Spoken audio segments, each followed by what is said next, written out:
Hi, Madam Kiki. Hi. Indonesia, vast country. I understand the visitor numbers keep increasing in the last few years. You are putting a lot of effort into developing some new areas that you're going to tell us, we're going to talk about.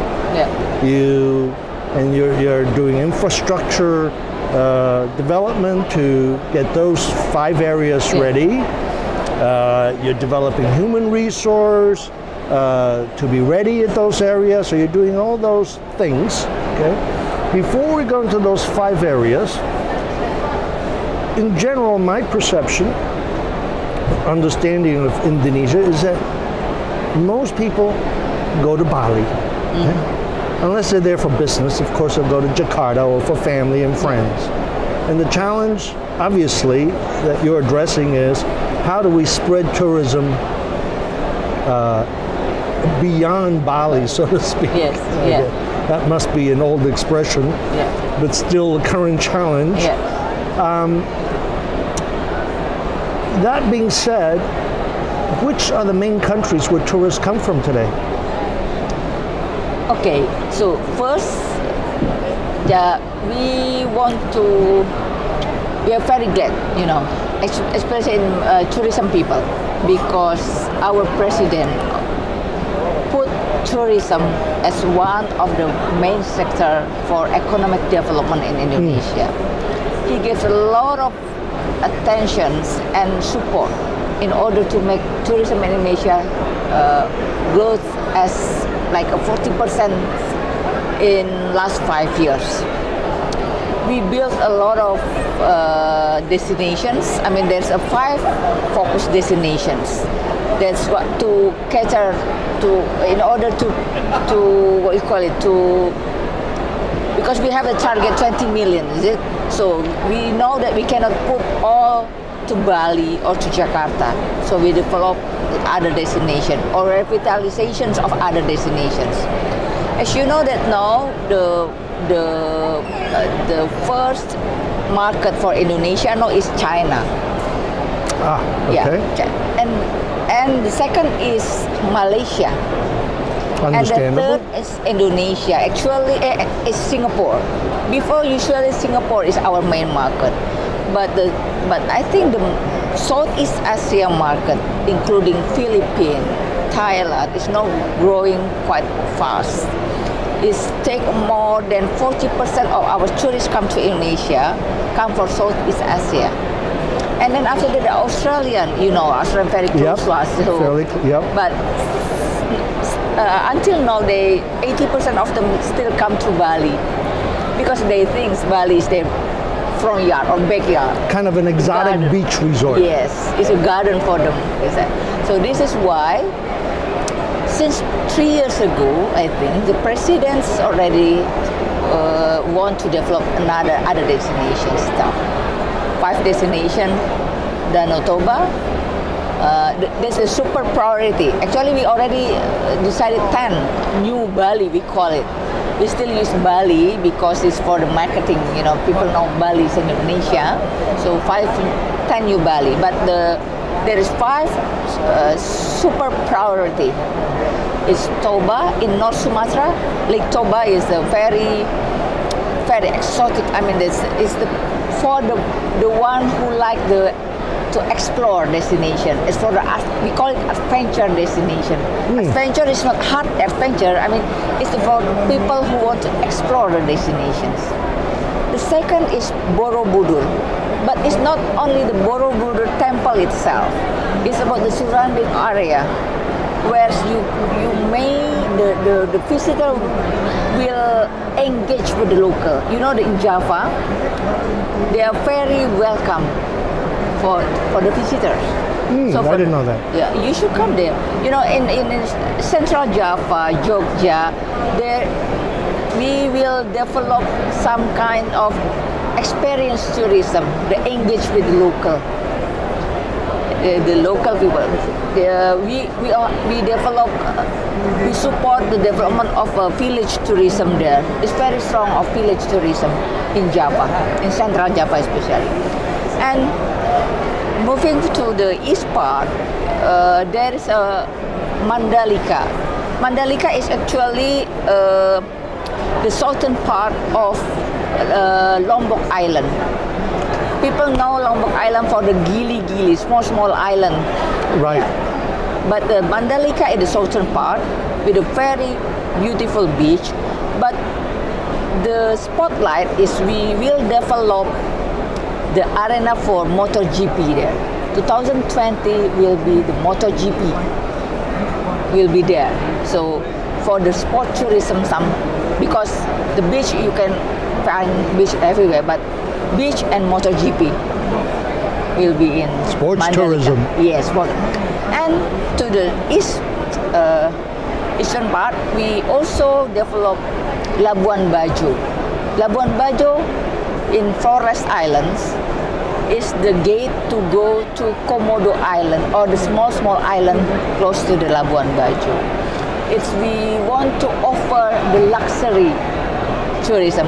The main luxury is not about the high class whatever, but the luxury feelings when you be there, because not many people come to that area. You experience cruising with the traditional Indonesian boat with the very, the standard is very international standard. And this year, President decided one more destination in north of Sulawesi.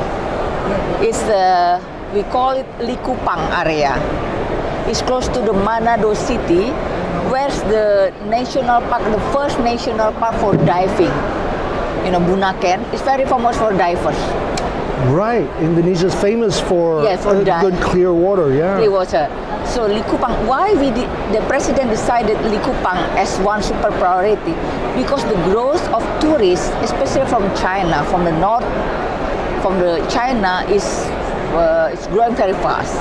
We developed the connectivity from some of the city in China, direct flight to Manado. So this is the one that we want to offer to international tourists. When they come to Indonesia, we have a lot of destinations to be visited. So this is... It sounds like a wonderful, wonderful plan. Yes. And of course, the thing that runs in the back of my mind is I hope that there will be controls in place that this does not become too mass tourism. Yes. And I have a feeling that is being planned, or it will mess up the golden goose, so to speak. We are concerned with the sustainable tourism development. Now we set up in the Ministry of Tourism together. We're working with the other ministry. We call it the STO, Sustainable Tourism Observatory. So we're working with the university in some area in order to measure the carrying capacity and to work how to not the tourism not mess the destinations. We know that, so that's why this is also the reason why we split up. We build some other destination, not only to concentrate in Bali. So this is also for our effort not to make Bali too, over capacity. Yep. Yeah. Yep. Speaking of that subject, I visited the Ubud area in Bali 4 years ago or something. My daughter went there last month, so I was following the progress or helping her find hotels, and ultimately she did it on her own, so I started seeing photos of her there. And I was always worried a bit about mass tourism's effect on the Ubud area. Of course, coming to events like this, ITB Asia, you see in the last 5 years, every rich family is opening another Ubud bunch of boutique hotels there, and their offsprings are running it. But I'm a little hopeful hearing from what my daughter told me of her experience and some of the hoteliers I met, that it seems like they besides the traditional eco, there is the sustainable aspect. They don't want to mess it up.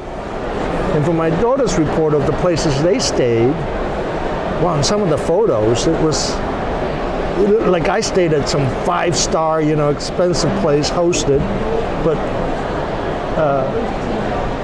is Ubud managing this growth? I mean, certainly. Yeah, that's also the issues. But because it's under the what call it, the major of Ubud, of Gianyar, because the regency is named Gianyar. The city is Ubud. Actually, there is a strong community in Ubud. Not like other place in Indonesia. Bali has, they call it, I forget the name because it's Bali. The community, the Banjar they call it. Banjar is the place, the area where there is a temple, and the surrounding is, they call it Banjar. And the community has a very strong influence. Because they're in Ubud, they don't want to sell any more land. They have a regulation. It's not the government to set up it, but the community. The community. The community. They regulate what you can do with the land. Yes. They regulate what land is sold. Yeah, and they also, actually the community buy the land and they make that become, like a forest, something like that. If you have, you're going to the monkey forest in Ubud, it belongs to the community. And they are also managed like the market and everything. I think now it's the people in Ubud. Self-controlling. Yes, self-controlling. Something. Well, there's a sense that appears that is happening, and that's delightful. Yeah, hopefully the local governments, also put their effort to make Ubud is not for the mass tourism again, and to still control it. Market-wise, what about Americans? Are they coming? Yes, it's growing very good. More than last. If you compare last year and this year, it's growing like 30% something. Any particular demographic that you know about? No, we don't. No, we don't have the just American passport. Yeah, the American passport. That's good. And good. British? British also growing. Growing. So I think this is, I don't know whether they're business or but I think it's more. No, it's more leisure. American leisure comes. I think so. Yeah. I mean, there may be a steady business growth. The Yes. economy has been growing, Yeah. but the general sense from looking at it, looking at it from the UK and US market is there's more product, there's more information Yes. about it.